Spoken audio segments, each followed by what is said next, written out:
All right, so let's start solving reciprocal of trigonometric equations. These are cosecant, secant, and tangent. So the idea is the same. Isolate the trig expression and then solve. Okay. So first, let's go ahead and isolate. So this will end up being cos of cosecant of x equals to 2. We are isolating cosecant of x. But what was cosecant of x? Cosecant of x was 1 over sine of x. That's equal to 2. We are solving for sine now. Okay, so notice this is the part that you have to be aware of. So now we're going to solve this equation 1 over sine x equal to 2 for sine x. So sine x equals to 1 over 2.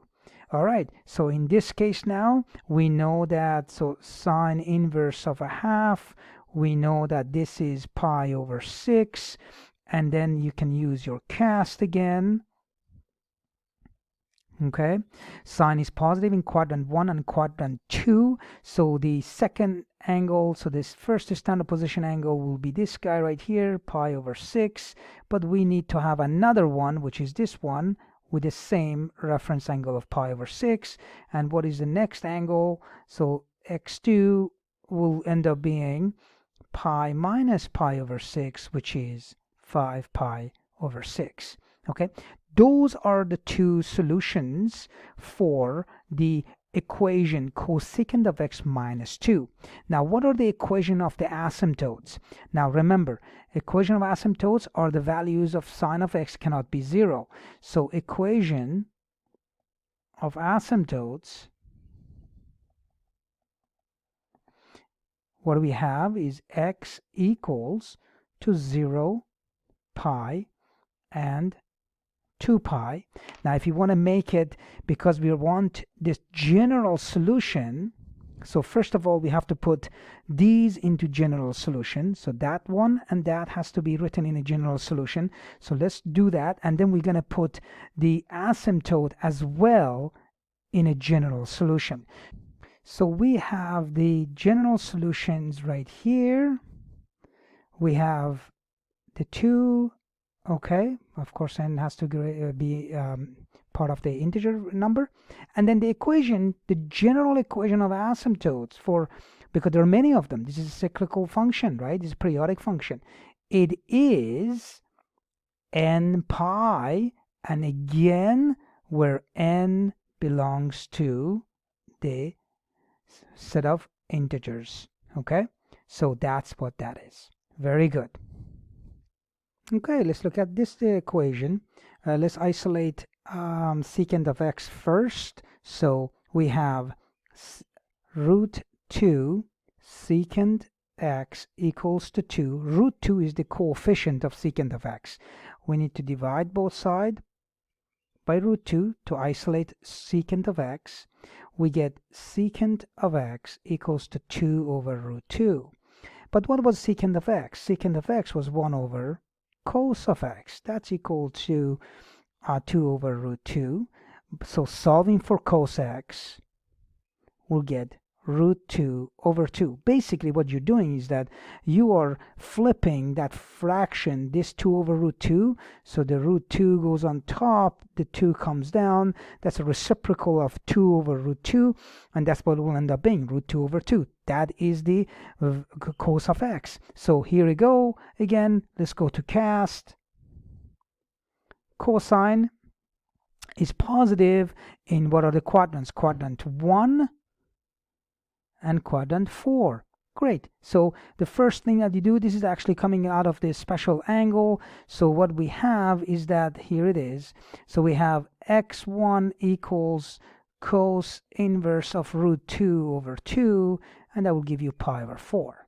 Okay, that means that the first angle that you have, it's that pi over 4. Okay, it's a special angle of 45 degrees out of a special triangle. Okay, the next angle in quadrant 4 we want this, which will have the same reference angle of pi over 4, and in this case we know that x2 has to be 2 pi minus pi over 4, and in this case will be 7 pi over 4, because 2 pi is actually 8 pi over 4.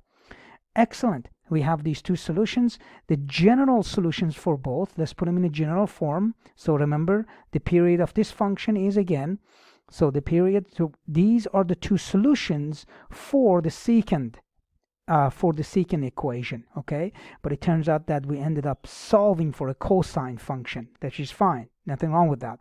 So x1 for the general solution will be pi over 4 plus 2n pi, and x2 will be 7 pi over 4 plus 2n pi when n belongs to set of integer numbers. All right, so now we're going to come up with all the equations of asymptotes. So the equation of asymptotes we have to come up with is the cos of x equal to 0. So we know that for the cosine function, all the x-intercepts between 0 and 2 pi start with pi over 2 and then 3 pi over 2 and so forth and so on. And if you're going to go to the negative side, will be negative pi over 2 and negative 3 pi over 2. But then if you want to make a general equation out of this, we will have to do, so general equation for these will be, general equation for asymptotes that represents all the equations of asymptotes will be, you have to start with pi over 2, okay, and then plus every pi after that. So it would be n pi, and where n belongs to integer. Okay, these are the equations of the asymptotes, and there will be infinitely many of them. Okay, so the last equation is cotangent of x plus 1 equals to 0. Sorry, let's solve that. Isolate cotangent. You end up getting cotangent of x equal to -1, and then change that to the 1 over tan of x. So tan of x equals to -1, and then we start the cast. When you punch in a calculator, you notice that the first angle that you're going to get, x1, that will actually give you negative pi over 4. Okay, it's exact coming out of the exact special angles, exact values. So negative pi over 4 is in fourth quadrant. The negative shows the clockwise direction. We need a positive standard position angle. So the positive standard position angle, which is this angle right there that I have drawn right there, so that would be 7 pi over 4. Great. And then we need, based on cast, quadrants that you're looking at is quadrant 4 and quadrant 2. Those are the two quadrants where tangent is negative. Okay, so the next angle must be in quadrant 2 with the same reference angle of pi over 4, and the answer for that will end up being 3 pi over 4. So that's the second angle. So x2 is 3 pi over 4. Let's rewrite x1 in a positive standard position angle. Here you go. And now we're going to put them into the general form. So x1 equals to 7 pi over 4, and it is a tangent, so that means plus n pi. Okay, and then x2 for a general solution will be 3 pi over 4 plus n pi, and n belongs to integers. Okay, and then equation of asymptotes. Equation of asymptotes, in this case, the general form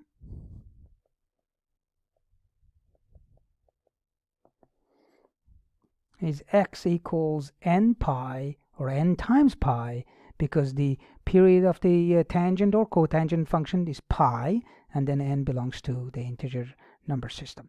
All right, these are the three examples of the reciprocal of the trigonometric functions and equations.